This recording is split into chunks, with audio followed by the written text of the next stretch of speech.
اور اس کو ایک اور مثال سے سمجھ لیں، بعض مرتبہ اولاد اگر فرما بردار ہے تو اسے ماں باپ کا خوف کس معنی میں ہوتا ہے؟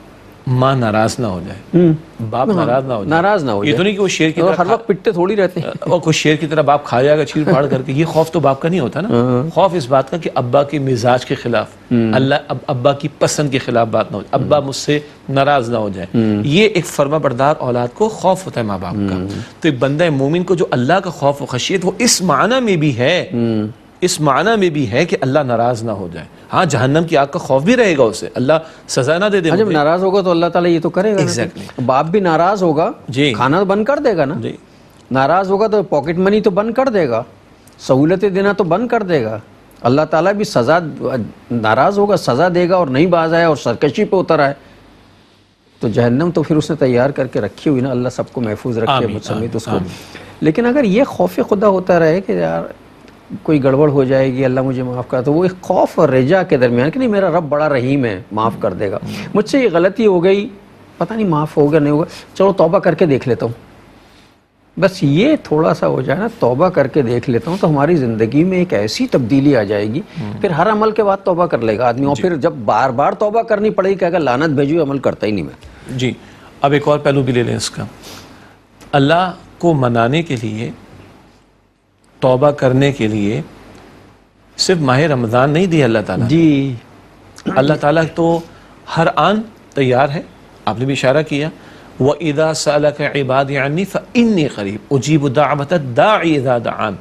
اے میرے نبی صلی اللہ علیہ وسلم، اللہ فرما رہا ہے میرے بندوں سے فرما دیجئے جب وہ میرے بارے میں سوال کریں تو بے شک میں قریب ہوں.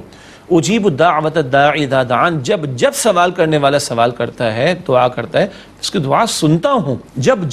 یہ البقرہ کی آیت نمبر 186.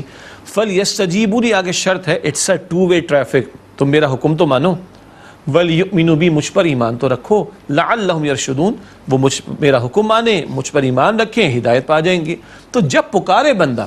اچھا ابھی ہم نے قدر کی رات کی بات کی تھی. نو میچ، قدر کی رات کا کوئی میچ پوری سال کی راتوں میں نہیں ہوگا، لیکن مانگنا چاہو تو ہر رات میں اللہ تعالیٰ آخری حصہ شب کا، آخری حصہ 3 بجے کے بعد رات کو اللہ تعالیٰ نیچے آ جاتے ہیں اپنی شان کے مطابق. ہاں اگر رات کے 3 حصے کر لیں، مثلا اگر سمجھانے کے لیے رات اگر 9 گھنٹے کی ہے تو آخری 3 گھنٹہ، ٹھیک ہے، 1/3 حصہ آخری. اور حدیث بخاری شریف کی اللہ تعالیٰ اپنی شان کے مطابق نزول فرماتا ہے آسمان دنیا پر ہر رات میں. یہ سال کی 364 365 تمام راتوں میں. اور اللہ پکارتا ہے کہ مجھ سے سوال کرنے والا اس کو عطا کر دوں، مانگنے والا اس کو عطا کر دوں، بخشش مانگنے والا اس کو میں بخش دوں. اللہ تو دینے کو تیار ہے، ہم تو مائل بکرم کو سائل ہی نہیں. جی اللہ تو دینے کو تیار ہے.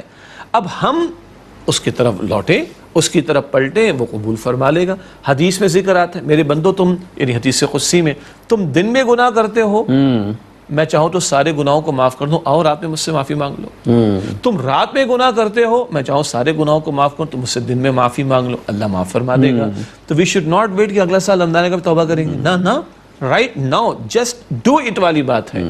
اور جس وقت بھی چاہے وہ دن کا کوئی گھنٹہ کوئی ساعت ہو، سبحان اللہ، بندہ پورے اہتمام کے ساتھ، پورے شعور کے ساتھ، پوری توجہ کے ساتھ، لجاجت کے ساتھ، خشوع کے ساتھ، خضوع کے ساتھ اللہ کے سامنے جھک جائے، اللہ تعالیٰ اسی وقت قبول فرمانے پہ تیار.